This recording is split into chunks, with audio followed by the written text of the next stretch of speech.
Welcome to Part of the Arts with me, Rebecca Godden, where we explore the diverse and dynamic world of creativity.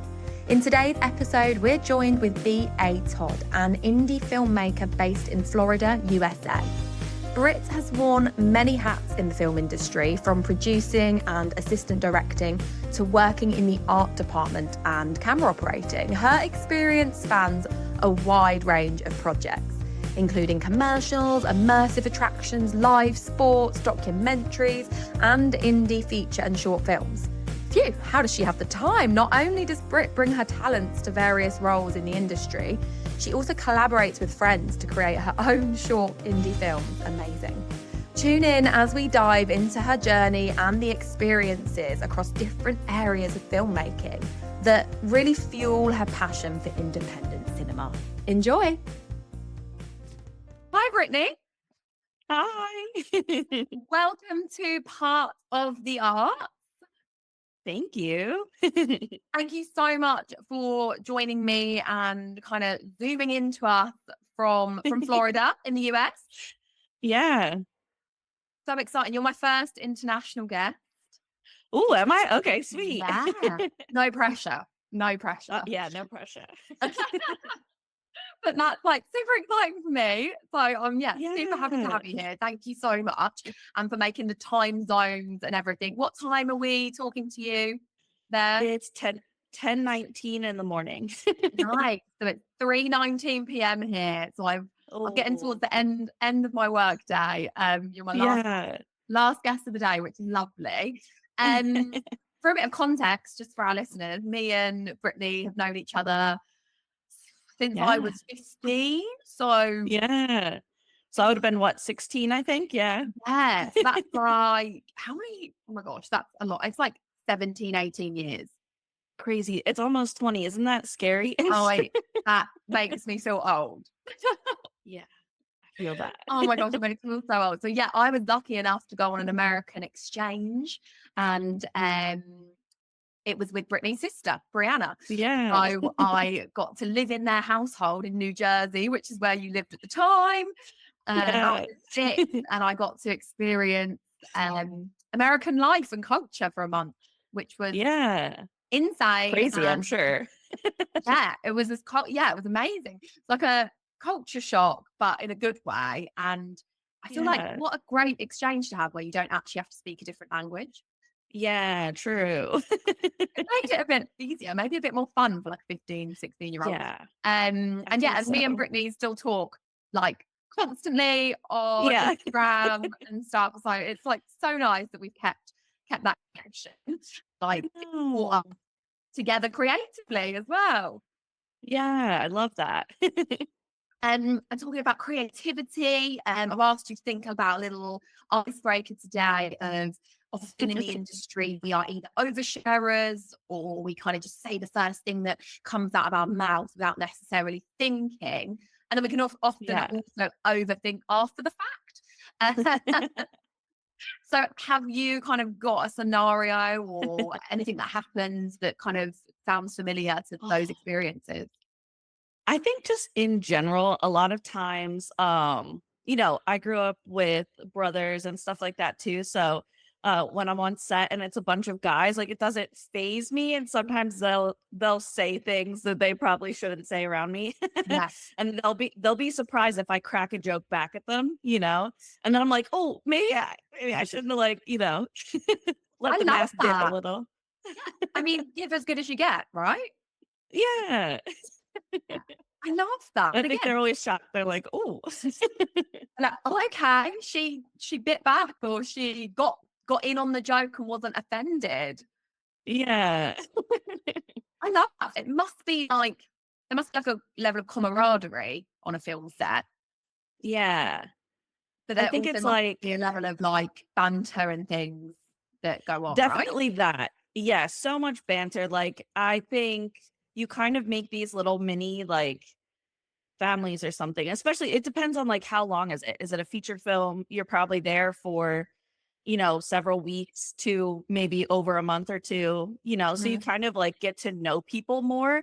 And I tend to like look at the people on set as like, oh, they're like my little brother or my little sister, so yeah, I think you just get this level of like making jokes with each other. And you obviously would know if it was like appropriate. I'm not gonna day one make an inappropriate joke back at a guy, but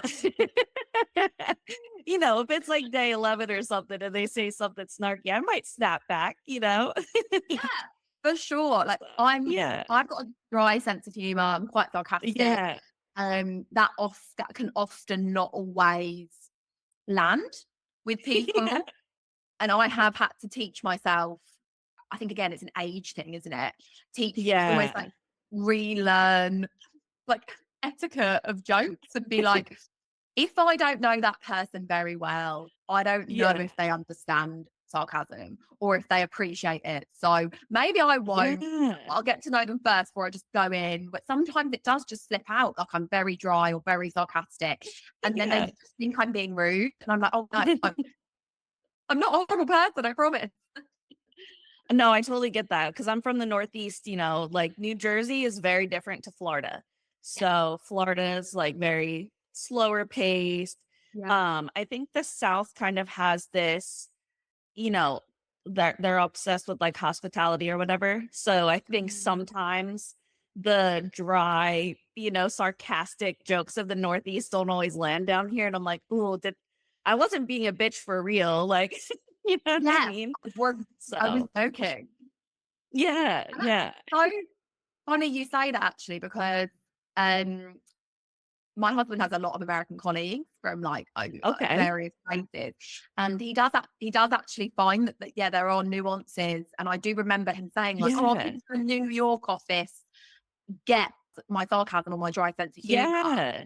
but people from like, say, yeah, like Florida or somewhere else on the other side of the coast don't quite get it. And I said Yeah. to him, well, that rings true because my friends are from New Jersey and they get my humor. So I was like that, Yeah. and they also are sarcastic. So I was like, that is completely a cultural kind of thing there, isn't it? Yeah. Isn't that so weird? I don't know. I don't know where that comes from, but yeah, it's just funny. Like it's very regional. Yeah. Yeah. Which I guess regional in the US and regional in England are Oh two yeah. very different things because Yeah. we're so small compared to you. So Yeah. it most British people just are either sarcastic or love a moan. So we we all get that. We all kind of get that. Yeah. But I get there are differences in the north and south parts of the country. Okay. I feel like Southerners have got a reputation for being rude and Okay. being quite quite blunt and just quite miserable. I mean, I don't Okay. obviously find miserable. And then Northerners have like a reputation for being really friendly, like Okay. bubbly, but then also a little bit angry. Yeah. Passionate. I Interesting. think Northerners are more passionate, maybe. Yeah. But Maybe again, Southerners are more abrasive. like, yeah, maybe we just get stuff done. Um, Yeah. Very like they don't have the nicety. But then again, that's a massive sweeping generalization. Of course. Everyone you meet is completely different, and everyone you see. And talking about people you see and things you see, I wonder if you've seen or watched or listened to something recently that left you with like a spark, left you with a buzz. Ooh, yeah. So, okay, one of the things I've been doing this year is volunteering with a film festival. So, last year, a film that I had made played at the festival, and this year I didn't have one to submit. So I thought, oh well, why don't I just volunteer? So, Love that. yeah, it's been really cool. I've been judging some of the films that are coming in, and I there were there's probably like 4 documentaries that I can think of off the top of my head that I watched and judged. I was on the Mm, jury, and they definitely stuck with me. I don't know how much I'm allowed to really say about them because I'm still not NBA what? sure. Yeah, I don't know who's the final, like films that made it into the festival, but Yeah. I have my fingers crossed for a few of them for sure. I love documentaries so much. I love narrative, of course, too. Like who doesn't Mm, love to just escape, right? yeah. But yeah, documentaries, even if it's not a historical or educational documentary, you can learn so much about the human experience. Mm. And that always gives me a spark. So I yeah. love that. And I love that, from 1 year being there, submitting a film, to another Yeah. year being a spectator, like it's such a different experience, isn't it? Yeah. It Huge. and it must be quite nice being on the other side. Was it a bit more relaxing in a way? Okay, that's how I expected it to go, but Yeah. I think when it came to having to, like, give the axe to a couple of the films, I felt so horrible. I felt so Pressure. guilty. Yeah, the pressure to just be like, "Oh, like, I can tell they had their heart in it and everything, but Yeah. it's not gonna work for this program." And I It's not felt so. there. Yeah, which of course gives you insight to, like, when you're in the process again, once I am submitting the next film, to maybe not take it as personal sometimes. If I Yeah. don't make it in, sometimes it's not because you didn't have a good film, it just doesn't fit with the program, Yeah. So, That's the art, a lot of the arts, isn't it? It's not yeah, necessarily because, if you're an actor, for example, and you're going for a part, it's not yeah, necessarily that you weren't talented enough. It's just you were not yeah, what they were looking for. You just did not fit the character. And it must be the yeah, same with like film submissions when you're submitting them to festivals and yeah, awards and things. Sometimes they just might not fit within yeah. the category or the genre or the criteria. Yeah, because when it comes to the festivals, especially short films, they only have so much time per like Yeah. short film block. So it's also okay, let's say it's a drama block. We have, I don't know, 200 submissions, right? So out of those 200 submissions, it's not just like what's a great film, what's gonna, leave people walking away thinking about it, but also how does that line up with the rest of the films that you want to include in that block? And is there enough time for everybody's film? Yeah. Sometimes someone's film might be, I don't know, 5 minutes too long to fit in the Mm, block. And you're like, oh, I really wanted to include that. But if I include that, then I have to cut two other films. So I think I'm gaining a huge appreciation for festival directors and what it takes mhm. to program a festival. Oh my gosh. Curating and programming Yes. any sort of performance event Yeah. and I'm talking from first-hand experience here because I do it for theatre. Yeah. I've produced theatre festivals and produced and directed and curated, kind of theatre platforms where we get groups Yeah. together, and then again you've got to slot them into a program. I've got a running Yeah. time. My show cannot be longer than like 45-minute Yeah. act one, 20-minute interval, maximum an hour act two, but we don't really want to go Yeah. and you've got to make sure you're slotting them in. And again, it's that like, if your piece is too long, it's not gonna fit in that. And that's super hard, isn't it? It is. Yeah.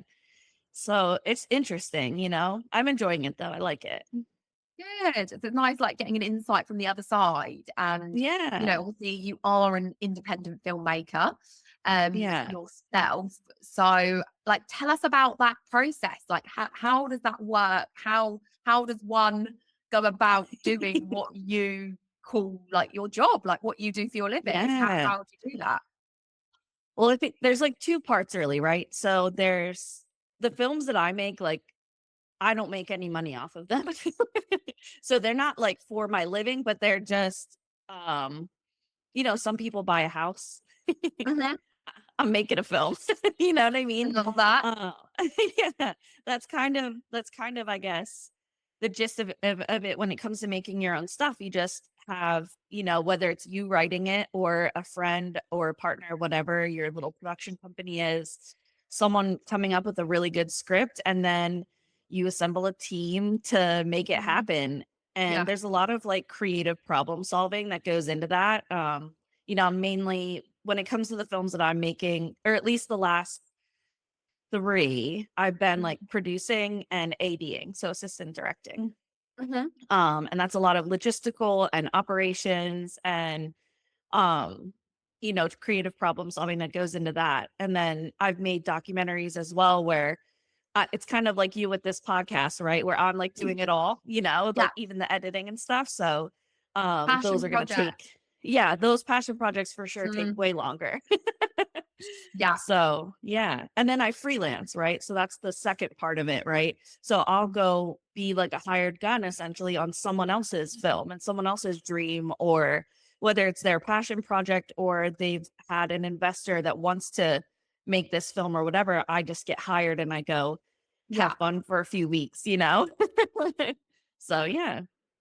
And that's really lovely, isn't it? Because it's like you're making a living doing what you love, then you are Yeah. also supplementing your passion with that living. But isn't it great Yeah. to be able to do the freelancing film gigs to make your Yeah. own work and not be doing I Yeah. know you have had like office jobs Yeah. and things, or hospitality jobs and things like that. Like, do you Yeah. find that it's better for your soul doing it this way than having those, different world jobs that supplement your income? That's a really good question. I think monetarily, the office job, that was it made things a lot easier, right? Yeah. So, I was really it's kind of like a freelance position as well because I was a Mhm. contract, um, I was like a project coordinator. Mhm. So I was working in a creative adjacent field, so I still felt like I had that pull that Yeah. like I cared about the projects. It wasn't like I'm working in manufacturing and I don't give a shit about this machine or Yeah, something, yeah, you actually cared. Yeah. Yeah, like it was like, "Oh, cool, we're doing something this month with you know, uh a museum or a theme park or something." So that Mhm. was cool. But then I got laid off unfortunately. Mhm. So that was like after 2 years of working in that, it was like, "Okay, well now what?" What's And next? that yeah, that's when I kind of mainly through just necessity started doing the Mhm. freelancing more full on, it's still not full-time work for me, so I have picked up restaurant work just to kind of Mhm. supplement in between gigs. Yeah. Um and I definitely can tell you that when I do get to go on the freelance gig, that fuels my like soul and my brain to be able to go back. Like, when I have to go back into the restaurant, I'm like, it's okay. In a couple Yeah. more weeks, we got another gig. Like, we're gonna Yeah. go do some cool shit. So yeah. You're very like me in that respect. I think we're quite similar in Yeah. there. We will do anything to kind of get Yeah. by and to make sure we can supplement and make our art. And Yeah. I've always been like that. I'm a doer. If I need to go Yeah. and wait tables or be a barista or walk dogs or do Yeah. whatever, I will do it so that, like you said, because I know in a month's time or a couple of weeks' time, I'll be Yeah. performing in a site specific piece, or I'll be directing or curating a show or a Yeah. festival, and I think the nature of the beast of the arts, especially in the UK, is unfortunately it's not a very sustainable career to just do one thing. You've Yeah. got to be a bit of an all-rounder, and it sounds like it's pretty similar in the US. Yeah.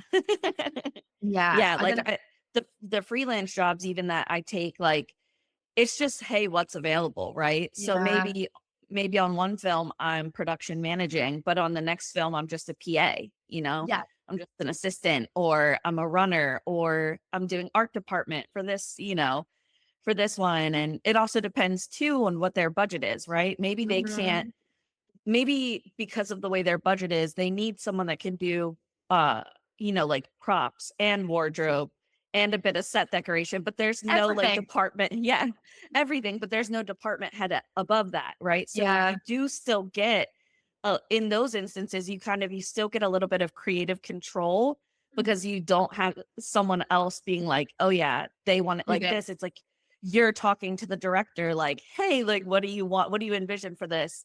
And then you get to help build it. So it just kind of depends. Yeah, so you do really have to be an all-rounder, kind of to make it within your industry. Yeah, at least especially in Florida. I think Okay. maybe if I was living in LA, Mhm, it would be a bit different. Which right now in the US, I would say like the big hubs, right? Of course, New York, LA, mhm. Atlanta. Um, some people are saying that there's like a big, thing going down in like Chicago, maybe starting to Okay. pop off. So that'll be kind of interesting. I love Chicago. Yeah. But I don't think I would ever move to, like, New York or Atlanta, for work. I have thought about the LA thing. Mhm. I don't know if, like the LA scene is necessarily my scene, but I think I've met a lot of really cool people from there, Mm. and maybe I would consider like going for a year just to get To more. see what it's like as well. Yeah, to see what it's like and to maybe get more contacts and more work so that then Mhm. I can afford to like, oh, I can just travel anywhere for gigs and Yeah. I could still maybe have a home base in Florida or somewhere else, you know? Mm. So How I don't know. far I'm very naive with my No, American geography. I apologize. I have been to no, that's places, okay. into many places in America, but it's been a while, and I've Yeah. not really traveled between them. How Yeah. far is LA from Florida? Like plane ride? So plane ride, I want to say it's probably like maybe 5, 6 hours, I would Okay. guess. Cause I think that's about how long it took for me to get from Florida to San Diego, which is where my Mhm. brother lives. Yeah. So I'm assuming it'd probably be around that. Around the So same. Yeah. yeah. And I bet, like, if you did go to LA and you tried it, like, you'd find your people. You know, I Yeah. think or obviously over here, we see the LA life and the Yeah. LA lifestyle and the Hollywood, and I know what you Yeah. mean. It is this kind of cookie cutter. This is an Yeah. LA person, but like, I'm sure there is some really cool artsy creatives that Yeah. don't conform to selling sunset vibes. As much as Exactly. I love that show, I love me a bit of trash Yeah. TV every now and then. So I Same. actually do watch that and I love it. I'm not like shaming that show at all. Um, Yeah. but that's what we see, isn't it, of Yeah. LA. Um, Definitely. so I'm sure there would be, yeah, you'd find your tribe, as it were. You'd find Yeah.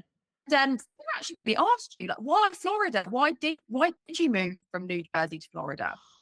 Okay, so If you don't Florida, mind, it's start answering. no, I don't mind. It's kind of funny. So basically, Bridget and I were, in community college and Yeah. we wanted to be able to finish our degree and get a Mhm. bachelor's. And it was just so expensive in Jersey. So Mhm. what happened was I was supposed to go to Drexel University, which is in Philly. Yeah. And, like, I was accepted, I had a roommate, had all my stuff picked out, and then, like, a week before, I got denied for my student loan. They were Oh like my they were god. they were like, "Absolutely not, we're not giving you $40,000 for the year," which, I mean, in hindsight, I'm like, "Thank the universe or Yeah. whatever's up there," like, thankfully, I didn't because I would be in a massive amount of debt, you Yeah. know? Um, so I think the universe was looking out for me, but Mhm. after that Didn't happened, feel like it at the obviously time. Didn't feel like it at the no, time. I was so bummed and I was like, "Oh, like, we're never gonna finish college, like, if we can't afford it," you know?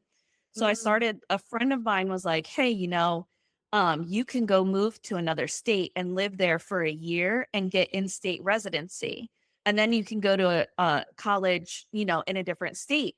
Yeah. So I was like, "Oh, well, I wonder, like, where are, like, Where can I some live? really cheap." Yeah, like, where can I live? Like, what's cheap school tuitions? Mm. And I think it was, like, 6,000 a year in Florida. So, I mean, you're talking about a massive difference, Wow. 40,000, 6,000. And we had gone on a few family vacations to Florida, and I was like, "I love Florida." You're like, "I like Florida. It's I hot. Let's go there." Yeah, I was like, "Summer all year round, I don't Yeah. have to shovel snow, like, let's do it. This is great," like so Why it's so I different because, know. like, New Jersey, like, you do like here, you do get the seasons. You get Yeah. really cold and you get really hot, don't you? You do actually get seasons, whereas You get the full Florida, spectrum. yeah, it's like, yeah, it's not that much of a climate shock to go to New Jersey from the UK. There's Yeah. still a bit more extreme. You get it colder and you get it hotter. True, yeah. But like Florida, it's just dry, isn't it? It's well, you know what? It's like it's actually very humid. Oh, It's is like it? Okay. yeah, okay, so, like, the West Coast, that's where it would be a dry heat, Right. but, like, down in Florida, it's and obviously, there's, like, a range of how humid it gets Yeah, throughout the yeah, year, yeah. like, that's their version of a season, right? It's like, Yeah. "Oh, it's less humid and there's, like, a breeze," you know? Oh, spring. Yeah. So, there's that, but yeah, like, it's very humid. You'll go out in, like, I don't know, maybe July, August, and Yeah. it feels thick. Like the air, like you feel like you're like, oh, I can feel the air, you know? Yeah, like walking It's through it. wet. Yeah, like you're walking through it and like your clothes might get a little damp, you know. Yeah. So Your hair, and I have curly hair, so me too. frizz. It'd be Yeah. like literally like Yeah. Monica from Friends when she just gets her hair braided because it's like because she just can't cope with the frizz. That would Yes. be You get used to it. Like I will say, like, because I've been here since I think we first moved in 2012. And ages now. yeah, and I still was going back in the summers to work in New Jersey. And then in 2015, that's when I, was able to finally go to school here, and I stopped going back. And I only went like what, a year ago, 2 years ago for Brianna's baby shower. That was my first time back in years.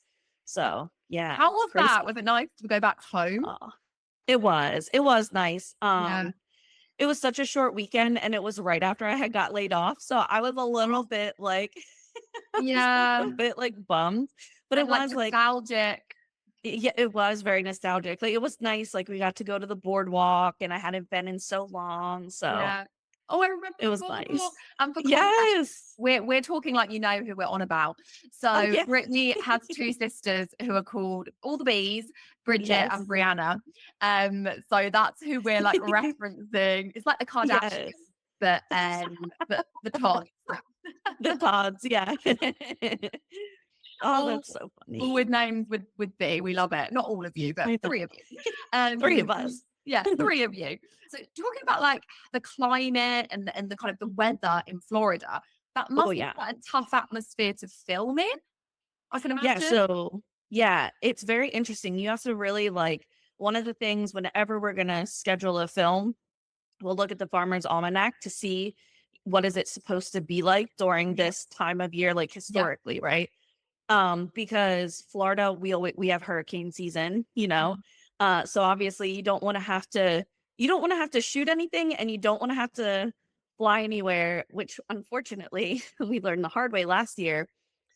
We had gotten into a film festival, and we couldn't go because it was supposed to be a hurricane. So we had to cancel everything, and we didn't get to go. So it's like, oh, that's a bummer. But yeah, the main thing is the rain, right? So even when it's not hurricane season, we just have like certain parts of the day where it's just gonna rain. And it's not like Jersey where if it's raining all day and it's raining everywhere. No. Which It's is like like it's raining. Yes, which I have grown up to feel is normal, right? Not in Florida. Like that's normal. No, in Florida, like you could have half of the city, it's raining. And then over here on the other half, no rain. You can literally see where the rain starts and stops. It's crazy. Yeah. But yeah, so you have to factor for that. If you're shooting outdoors, like how quickly are you going to lose light? The other thing that is like huge here is really a sound issue, because so many flights go in and out of Florida every day. So you're constantly hold for plane, Oh, it's All of crazy. those environmental factors that like I don't think everyone thinks about when they're watching a film. Do you know what I mean? We're not thinking about, okay, well, they've shot there, so they're gonna have to contend with all of that stuff. I mean, like we kind of know that it happens, but you don't really hear people chatting about it. And I love to hear about the kind of behind the scenes stuff. And your film, your work do also take you to different places of the US, like different areas of the country, don't they? Like see you on your Instagram jet setting and going on to different film locations every now and then. Yeah, so the most of the films that like I'm creating, they're here in Florida, right? But I have gone on to some other film sets that are in different areas. I'm getting ready to actually go to Canada in 2 weeks. Have you been before? So I went one time for like a day when we were in Maine. We were just like, let's go over the border, and everything was closed. So I didn't really experience anything serious. Now you're going to go back and see Canada. Yeah, I'm excited. So that one is just a live sports event, and I'm going to be a PA for that. So I was like, hell yeah, I'll go to Ottawa. I've never been. That's So yeah, so I'm cool. excited. I think when like your work takes you to different places, well, for me Yeah. personally, I get very excited. I love Yes. experiencing a different culture, and that doesn't have to be outside of your own country. I mean, I know Yeah. UK is a lot smaller than the US, but even so, even if I get to go to Yeah. Manchester or Birmingham or to a city that I don't go to very often, it's really Yeah. nice, especially if you're there for like a week or a prolonged period of time. You start to Yeah. feel like a bit of a local, don't you? Yeah. Yeah. Because it's like an adventure. And then you're like, okay, what can I experience here that isn't like touristy? Yeah, So exactly. yeah. And then if you're working with people that are from there as well, you always get that kind of inside Yes. scoop, and you Inside get scoop. taken around. Yeah, and you get taken around by the locals, and you're like, "Oh, I'm working Yeah. here. I've got the locals bringing me round." Um, Yeah.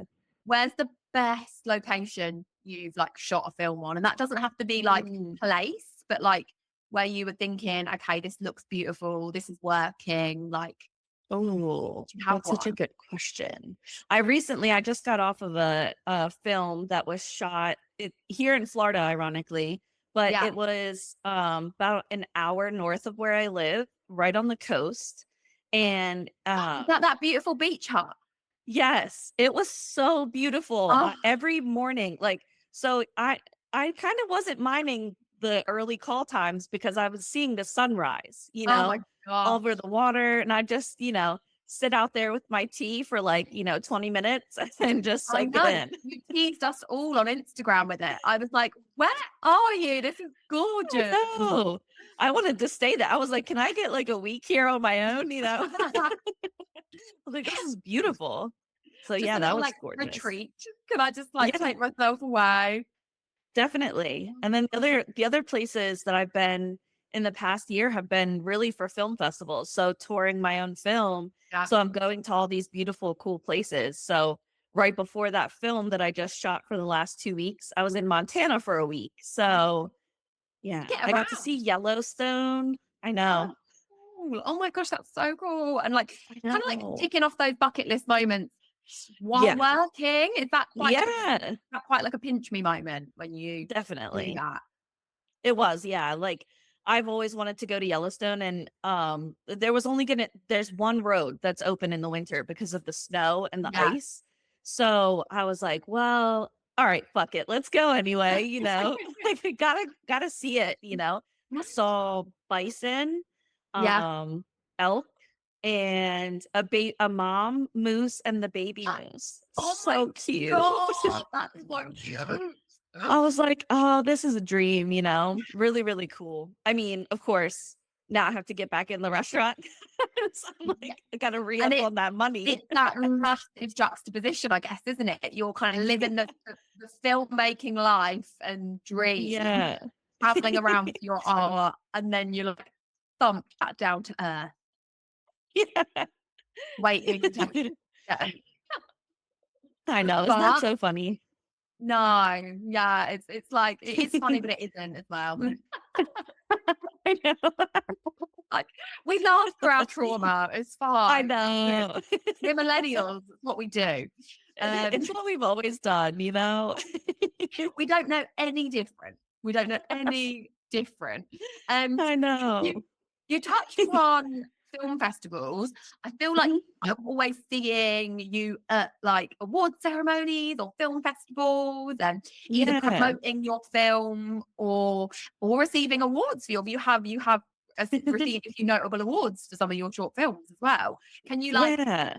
tell us about that world? And I'm actually quite interested in how you get to that stage. Like, do you have to Oh, kind of yeah. apply yourself? Do you have to write award applications? Like, how does that work?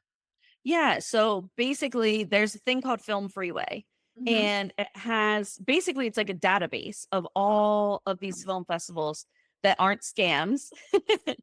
I think they work really hard to make sure there's no scam ones Are on some of there. them scams? Is that a thing?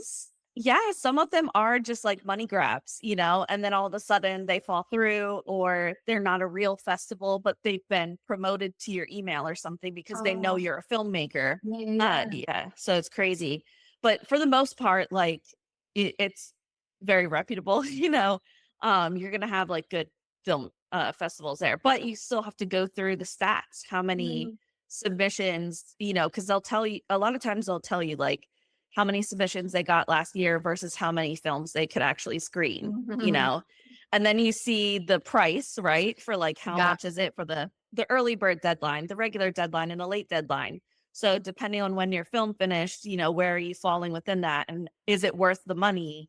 If they're only accepting, if they're accepting less than 10% of the films that are submitted, I'm not going to submit, especially if it's by the late deadline at that point. It's kind of, at that point, you're risking just losing money, But so I haven't like submitted for any like awards, but I have submitted to festivals, and then sometimes we just get lucky and we win a jury award or an audience award. So it's definitely exciting. It's that kind of like self-submission. You put yourself out there and then see what comes from it. And there are two tiers in that. There's like paid for submissions, and then there are public.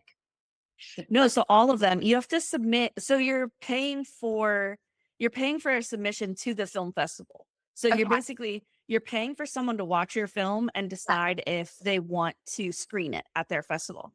And then, from that, you might get the judges. So like the jury awards, that's whoever the festival programmers are. When they watched it, they were like, this is award worthy. So now you're nominated. And then there's the audience awards, which at the actual festival, they'll pick like all of the audiences will vote for like best in show. So Can they? Nice. And it must be quite an exciting atmosphere when you go to those ceremonies. I think for me, that's probably the most fulfilling part of the process, because I don't get paid for my own films, right? But when you see the audience reacting to your film, right, when they're gasping at the right moments, or screaming at no, don't go in there, or like they're laughing at the punchline, you're just like, okay, like I did it, like we made something cool, like it's working, and they're interacting with it. It's probably, I wouldn't care if I got 0 awards if I got those kind of reactions every time, Those moments where you're like, this is why I do it. Yeah, it's worth it. All of the all of the stress, the months of, post-production, just like trying to find the right music, the right whatever, and then it all comes together in those like moments. So I think that must be so cool as well. Like I work mainly in theatre, so I hence why I'm a bit naive about some of the filmmaking, and that I don't do a lot of acting for screen or filmmaking. Have dabbled, and I have made a few kind of live art short films, and I did actually submit one to a film festival, so I kind of knew how it worked. But someone sent me all the info and was like, apply for this. I was like, okay. Did it. But I had to ask like my camera operator for like all of the specs and everything. So I was like, what am I putting in here? I was like, I don't know what it's shot in. I directed it. I don't know. I was like, that's why it's so collaborative though, right? Because you had a camera operator, right? And so that's, I think, the coolest part about anything in the arts. There's so many people to create whether it's a live show or whether it's something that's taped, And that's collaboration is, one of the reasons I started this podcast. It's just to chat about all those different areas and how you'll come together and we all make it work.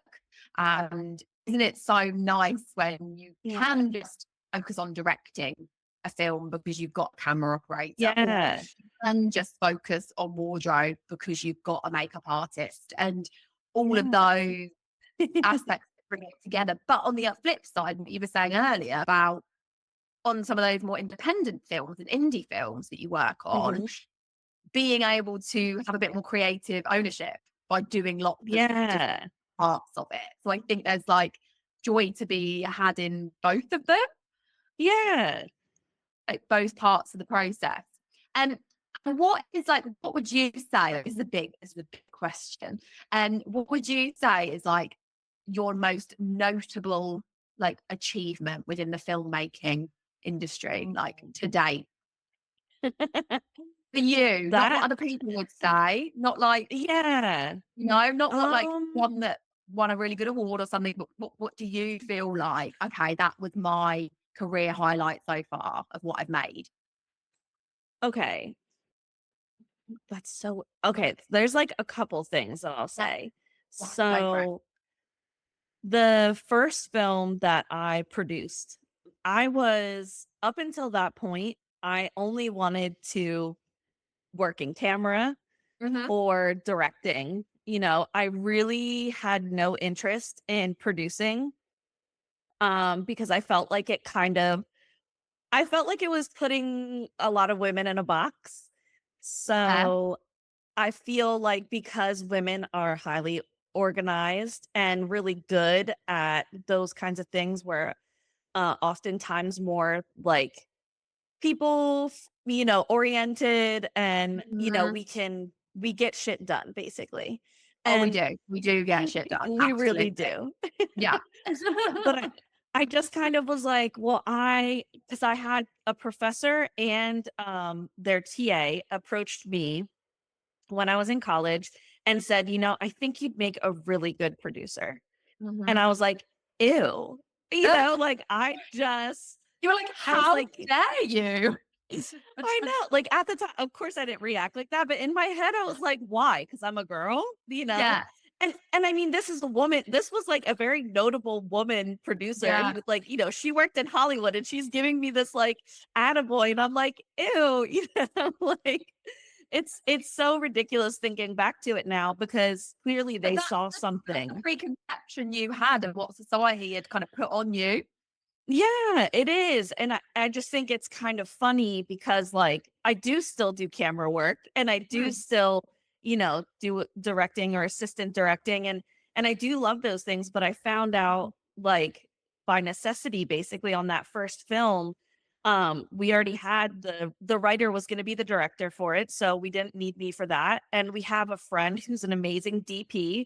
So I was like, well, obviously I want him to do the camera work. Yeah, And, we couldn't find a producer. We didn't have it in the budget for I was originally just gonna AD this film, yeah. and we did So you were not like, have a budget. "Damn it, gonna be me." Yeah, I know, yeah, it kind of was like we had a call with that professor, ironically, and she was just like, she had given us a couple recommendations, they didn't pan out for one reason or another, and she just says to me like, "Brittany, I think And you were it's like, gotta be you." "Oh." Yeah, and I think I was just like at that point, I just was like, okay, well, if it's best for the film, like we'll see. Yeah. I was like, I'll give it my best shot. I haven't ever done this before. Mhm. It was kind of we had some tough asks for this film. One of the locations was going to be a tough one to finesse, and Mhm. so I was kind of nervous because obviously I'm going to do what it takes, but it was my first time. So I was like, oh man, like, I don't know how this is going to go. And ended up Mhm. going really well. Like I was able to get the really hard locations. I saved us quite a bit of money on a lot of just different things throughout the process. And yeah, I'm really proud of that film in general. Like I think it'll always be one of my favorites. Yeah, It was a really good film. Um yeah. What was it so called? yeah, it was What's it called called? Keep Digging.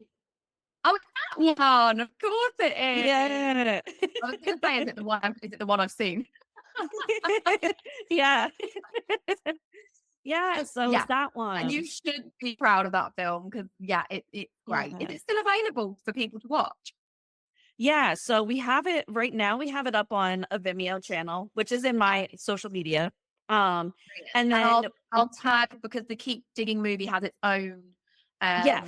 Instagram as well, so I'll tag that as well so people can find it. Yeah, sure. Yeah, you can tag both. So now Keep Digging. So now we've kind of made, that was the title of the first film. And now we've kind of made that like our production team name as Keep Digging Yeah, Films. So we kind of just try to have those little Easter eggs from the previous films in the next film, just nice. with little Keeping it going. one-liners. Yeah, just little one-liners. No one else will ever notice it. It's just something for us. People might now. You've kind of Oh yeah, covered sure. that in Maybe I there. ruined it. No, you haven't. You've covered it in there. It's like it's quite exciting sometimes when people can look out for other things, isn't it? True. Especially in Yeah. short films as well. So Yeah. you can do that. But well done for like doing it on your terms, I guess, as well. Like being like, okay, Yeah. the opportunity has arose to produce this. It's gonna be, Yeah. like you said, best for the film. So I'm Yeah. gonna do it. Of course, you're gonna give it your all because that's the kind of person you are. And it worked, and you've enjoyed it. That Yeah. I think that was kind of like the craziest part about it is like in the middle of it, just me being like, oh, damn, like they were right. Oh, damn, like I am pretty good at this, you know? yeah, you're like, God damn it, I didn't want to be good. Did your So, professor ever do that whole like I told you so? Or did they not? you know, she's the best. She didn't even Yeah. give me the I told you so. She was just kind of like, yeah, makes sense. She's like, I knew. Yeah. Oh, I and do you know, know what she's that makes amazing. her? Doesn't that make her a great professor as well? She saw something in you, but she kind of Yeah.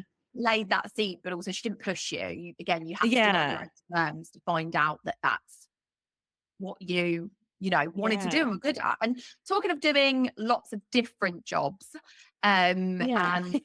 and jobs that we might not expect to be in, and then we find out we're good at. I never thought I'd produce, to be honest, and I do a lot of producing now as well. So I can Yeah. relate, very much can relate to that.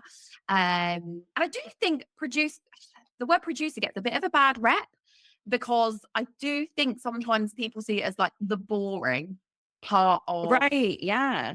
of like the performance industry, like in general, or the Yeah. entertainment industry, because it's the logistics, it's the get shit done Yeah. side of Yeah. things, it's the coordinating. But you've got to be a people person, and you've got to be organized, you've got to be approachable, and you have to connect everyone and everything. Yeah. So without it, things wouldn't happen.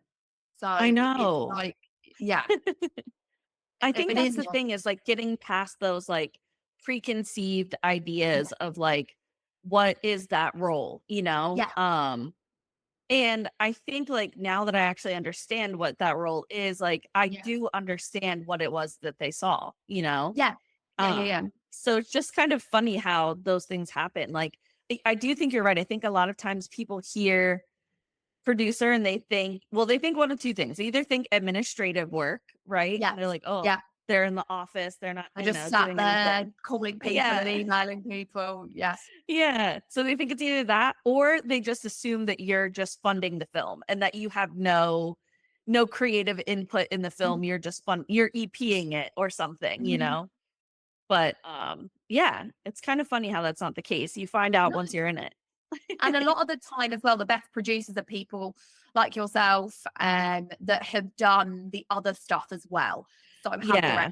directed, like for example, I've performed. That makes me a better producer because I know what the actors Yeah. need. And same with you. You've directed, Yeah. you've camera operated, you've been a runner, you've done the costume department, you still do bits of that. That must Yeah. inform you as a producer and make you a better Yeah. producer. You get I what think goes into that. everything. Yeah, you get what goes into everything. And then also because I've worked on all these different like projects and in these different areas, now I've collected um contacts, you know. Yeah. So now I know more people to reach out for the next film and oh, okay, well, if we can't work with this person, now I have like 2, 3, 4 people in my Yeah. head as backups. Well, I know they're good at this, and things like that. They say, don't they, like a producer is only as good as their contact book a lot of the time. Yeah. Yeah, that's what they say. So you do have to be a people person. Yes. You have to be good at building connections. And I am more introverted, especially when I'm like first meeting people and whatnot. Yeah. And then I'll come out of my little shell a bit, and then I'm a certified yapper, So they but can't put you back in the shell. They can't. it's so You're true. like, yeah, work with me, remember me. Remember me. Yeah. Yes, remember me. Here I am. And to kind of like bring us towards like the end of our conversation today, we've spoken about, again, you doing a lot of different parts of filmmaking and the world and the industry that you work, live and breathe. And what's the weirdest, oddest job you think you've ever done in your life? Now, this could be your craft or it can be your kind of in-between jobs. And one of those moments where you just thought like, where am I? Like, what is this? What led me here? What am I doing? Oh, I feel like I don't even know what's odd anymore. That might sound crazy, but like, I'm like, I don't even know what's an odd job. Like, I feel like, I've been working since I was 14. Yeah. So I've had like lots of different jobs. And I think like, unless you grew up in the area where I did, where it's like, it's so seasonal, you have from like Mother's Day to, maybe the last few weekends in September to make your money for the year. So Mm-hmm. you grow up with that like hustler mentality. You grow up Yeah. like my first on the books job, I was 14. And before that, I was babysitting for, cash. So Me too. yeah. Why is that every girl's like first job? Yeah, literally. Yeah. I think a paper round came just before that for me, a paper round. Yeah, that's so cool. I feel like I would have been very proud to say I had a paper route.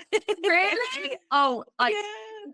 not seen as a cool job here. It was like you were like embarrassed. Like if you were wheeling Were your you? like high vis trolley along with all of your, because we didn't like, it's not like in the American movies where they're cycling along throwing the papers at Oh, the door. okay. No, Yeah. we had to post them, Brittany.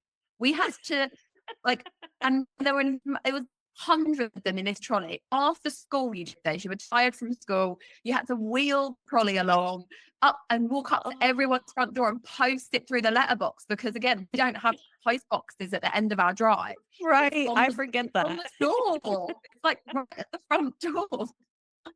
Okay, yeah, I would have hated that. See, so your paper rounds are a lot cooler than if I could have just cycled through papers at doors. Yeah. That would have been great. But no. I don't even, it's so funny because like I remember always seeing that in the movies growing up and I was like, Yeah. oh, that's such a cool job. But I don't know anyone that had to pay. Like I feel like that was like well before my time that people had paper rounds. Even exist anymore in the US. Like I don't think so. Like, we have the post office, we have Amazon, like yeah.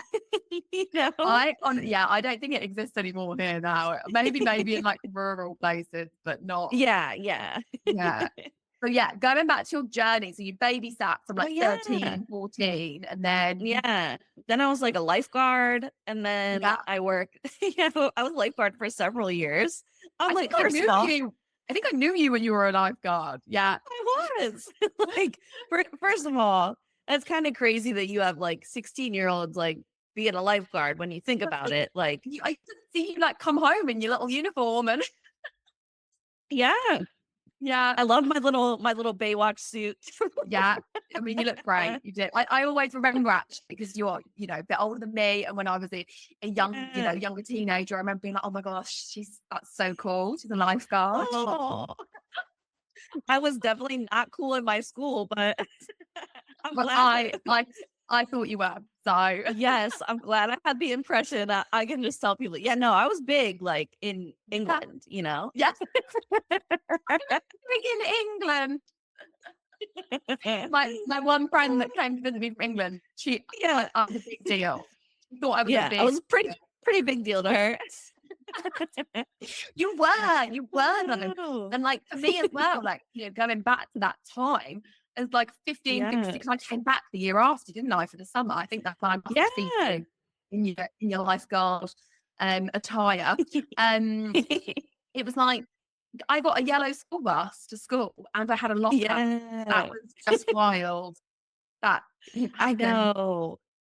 Yeah. It's so funny. Like, it's funny thinking about like the difference. Like, you guys thought the yellow school bus was so crazy, but I thought the double-decker bus that you were taking was so crazy, I was like, this is nuts. The nuances. And the little individual desks that you all had. we just sat around massive desks or like twos.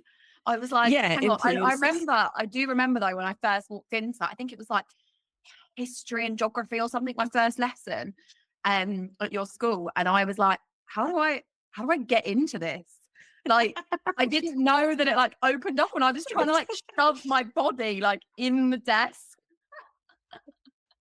I know. It's so funny. Like it's so weird when you think back to that. Like I don't even know what the inside of a school looks like now. You know, like maybe they don't even Yeah. have those desks anymore. Like I would have no clue. Well, I can tell you that because I work in sometimes workshops and things that I run. And in the Yeah. UK, schools look pretty much the same as they used to. Yeah. So I can imagine they probably look quite similar in the US too. I don't think schools change that drastically, do they? Yeah. I guess they probably don't really get the funds to be able to do that, do No, they? no. And talking of That's like the sad. fun, like I know we've gone off topic with the odd jobs there, but I feel like life. Oh yeah. It's a brilliant job. It's not really an odd one, but it's a great one that you had. Yeah. I would really love to like just touch on the kind of differences between like the UK art scene and the US Yeah. art scene. Like, how is it in general there for you with like funding, the government? Do you feel like there's like support for the arts? I think unfortunately right now there's a lot of attacking of the arts right now. Mhm. Um well, attacking of a lot of things in general, I guess. Yeah, I don't want to we get know. banned on Meta for saying that, but yeah. No, yeah. um but yeah, like I think there's definitely a huge call for the arts. We all know how important these stories are, and like how important sharing different ideas and different stories. You know, Mhm. that's the thing that I love about indie. You know, in Hollywood there's a lot of recycling going on, Yeah. and that's great. That's fine. It's cool to have like escapism films, and if you want to go on with these franchise ideas, like cool, go for it. You know, it's going Mhm. to create a lot of jobs for people out in LA and whatnot. So that's great. But I'm more interested in hearing from voices and people that, you know, I haven't heard from before. I want to hear Mhm. unique stories. I want to watch things that are going to break my heart or, you know, get me excited about something. I just want to hear new stuff. So I think it's super important. And I hope people keep making films. I hope eventually there's a platform for short film, Mhm. because that's the thing right now. Like there's a thing called Film Hub that you can Mhm. submit your stuff to, and you can try to get like self distributed, right? So I think we've made like $1.32 so far on Keep Digging. I don't even know what streaming site it's on. I have no idea. I couldn't tell you. Yeah. But a couple people have watched it somewhere, so that's cool. Oh, well, I But actually, when I Googled keep digging, I was doing a little research. Obviously, I know you, but I was doing a little bit of my own research as well, like yeah, professionally, because we know each other socially mainly. yeah. And one of the websites said it was because I was looking, there was all these streaming platforms that it was on. None of them were UK. I was literally like, I don't know, I don't. But then there was Apple Yeah. TV. It's on Apple Apple TV. TV? Well, I feel like Wow. you need to check it out. It actually is because I was just Googling. I've got Apple TV at home, so I feel like I'm going to have a look when I get in. But Yeah. I was like, oh, I know that one. You know, like I can have Yeah. that one. But other ones, I think you guys have a lot more streaming platforms than we do. Okay. And like a lot more. Like we don't have Hulu and that kind of thing. Like those just don't exist here. Right. Um, Yeah. so yeah, you guys have a lot more networks. So there was about 20, and then in there was Apple TV, and that was like the one that I was like, oh, That is everyone so could access crazy. that.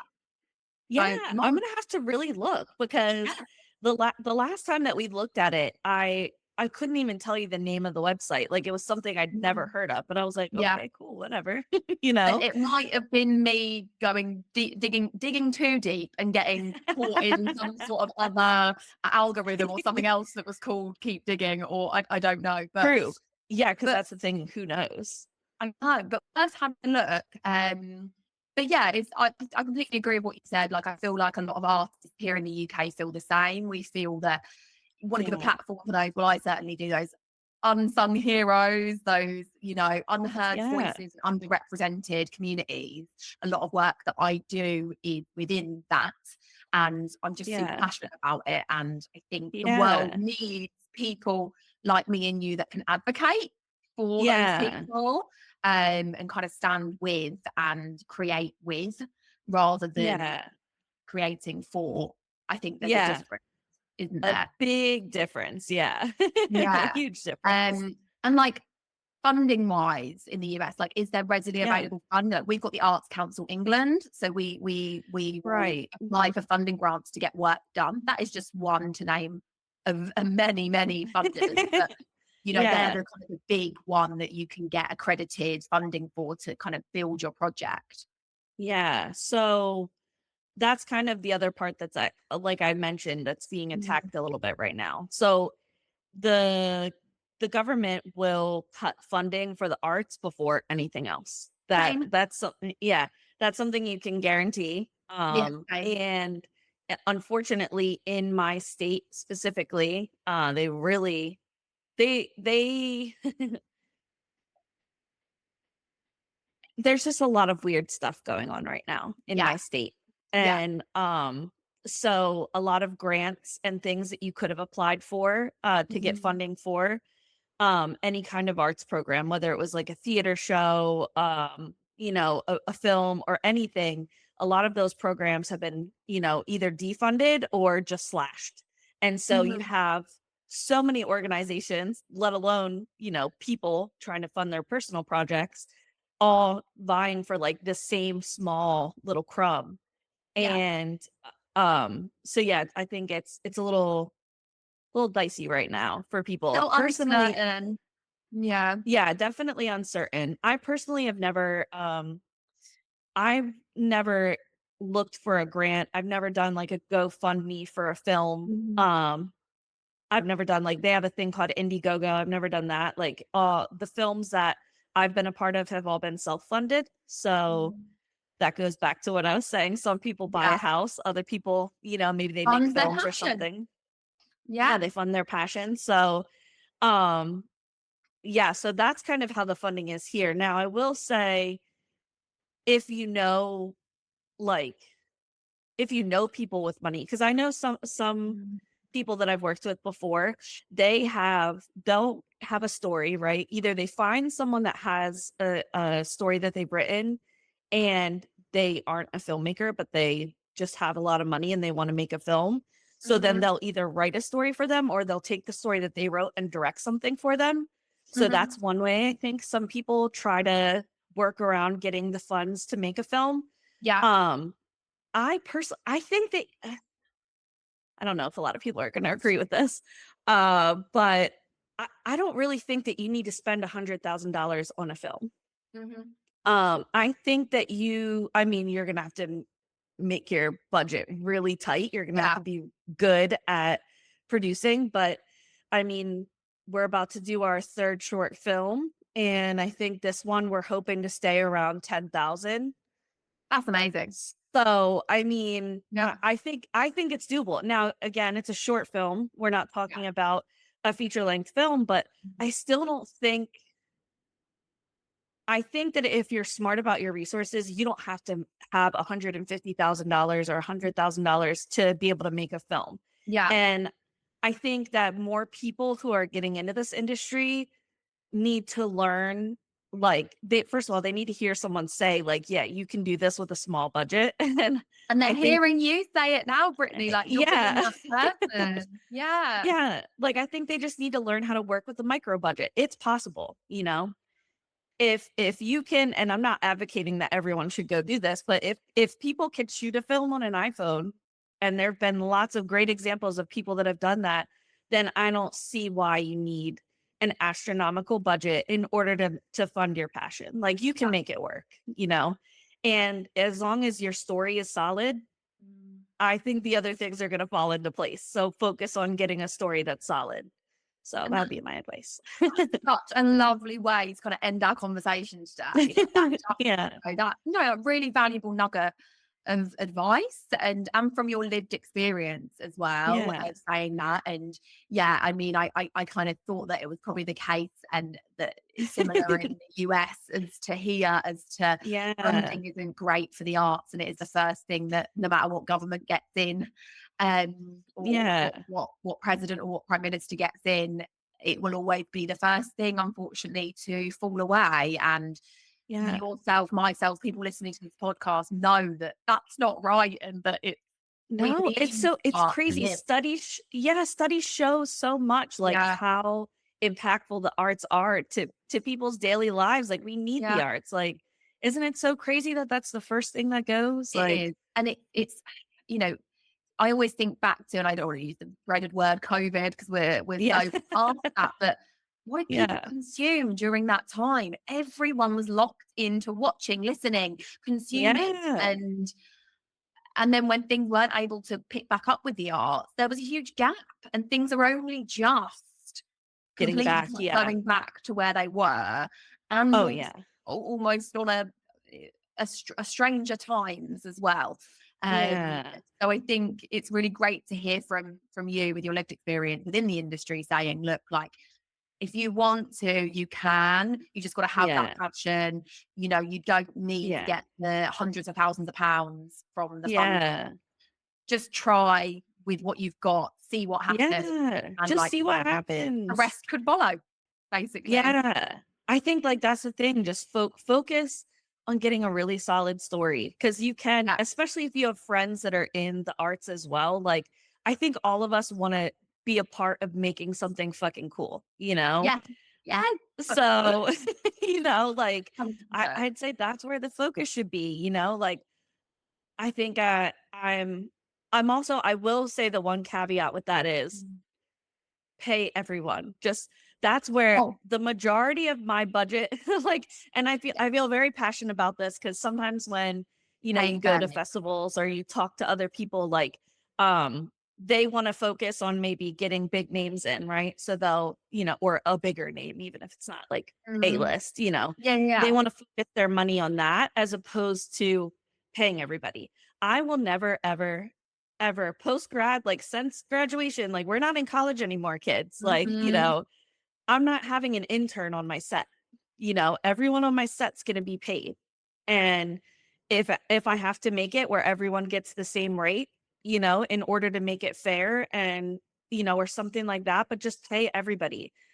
I can finesse a location, but if I'm going to have someone spend 10 hours, 12 hours out of their day on my set, it should be an enjoyable experience and B, they should be getting paid to be here. Their time's just as valuable. I feel very passionate about that as well. And actually, someone I was talking to before I spoke to you, we were talking about how she had her own theatre company and she was always so fair with paying people. And unfortunately, within the arts, it's not linear, and there's not a standard rate. And it's so refreshing to hear you say that. And I see casting call outs all the time that are it's not even student film, it's just unpaid film. And you're like, why are you not paying your actors? Why are you not paying your runners? Or why? And absolutely, like you said, if you're paying them as well, not only are you respecting them, they're going to respect you more, and you're going to get better quality. You're probably going to spend less time on the film and less money in the long run, because you're just getting shit done there and then. Everyone knows why they're there, and it's works, doesn't it?